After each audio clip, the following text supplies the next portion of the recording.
credo is one of the first kind of spiritual technologies, and that's what every church has a credo, every religion has a credo, but a lot of secular organizations have credos as well.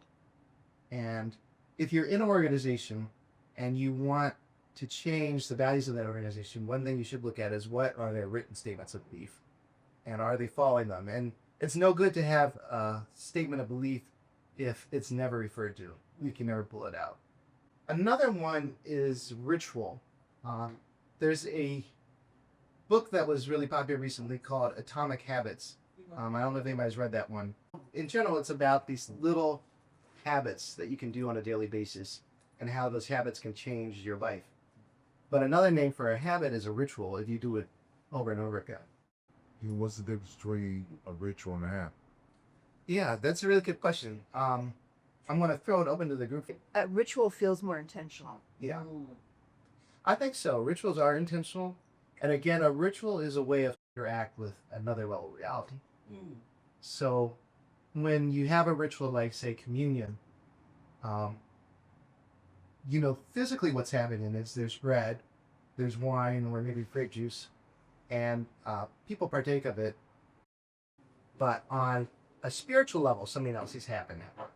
And I would say that's true whether or not you're looking at it from a strictly religious point of view.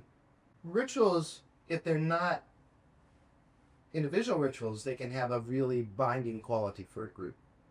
Rituals that you do together can often be a ritual that creates that group identity where the group identity didn't exist before.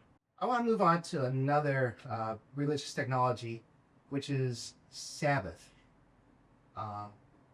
Sabbath is taking one day out of the week as a day of rest. Tech Sabbath is something, though, that a lot of people, even people who have no religious background, have adopted because of how pervasive technology is in our lives. When we went into the pandemic time and we were quarantined, our whole family became involved in technology in a way that we hadn't been before, because that was the way that people, including my children, could connect with each other. And so I thought it was important for us as a family to have one day a week where we were not on the screens. There's some really powerful effects of giving up something once a week. One of the things is that it reminds you that you can do without that thing. It helps you stay connected to things that you do when you're not doing the thing. It's hard for something to control you utterly when you can be free of it at least once a week. And I think for me, if there's something that I'm trying to give up for whatever reason, even if I can't give it a cold turkey, if I can give it up once a week, that gives me that kind of space to maintain a certain level of control over that thing.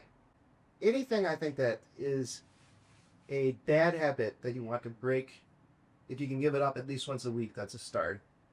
And anything that's a good habit that you want to create, if you can do it at least once a week, that's also a start. So I always think of Sabbath as kind of the day for me of trying to be my best self. I want to move on to another technology, which is myth. And I'm using myth here not in the sense that we often use it in as myth as lies.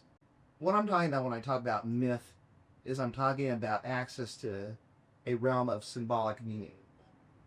So again, there are deeper levels of reality. And when you get underneath the surface, you get into realms where a lot of the things that take place in stories live.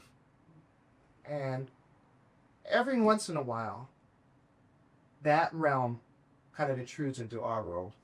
You know, they say everybody remembers where they were when 9/11 happened.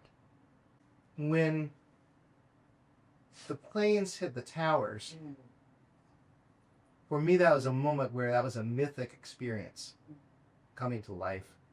There's a deck of cards used for fortune telling called the tarot deck. And one of the pictures on the tarot deck is a tower. The tower's in flames and people are falling out of the tower.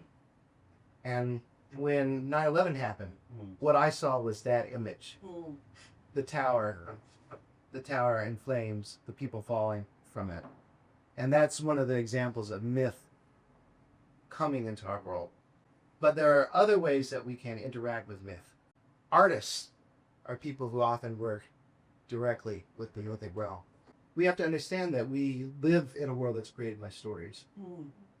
And we have to have our eyes open. We have to be mindful of what are the stories that are being told to us.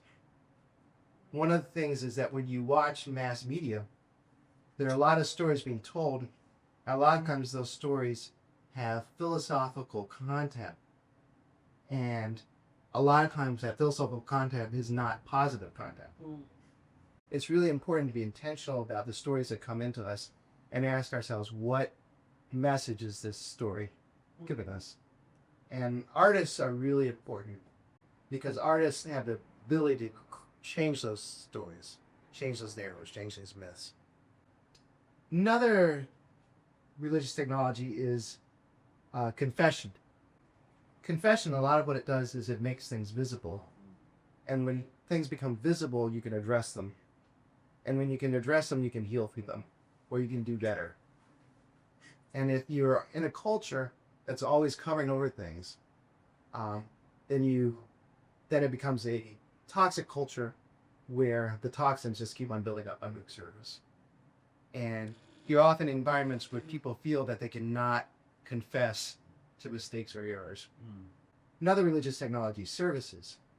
And I'm not talking in this case about community service, but I'm talking about a repeated gathering. And the purpose of the gathering is not necessarily to pursue a particular project.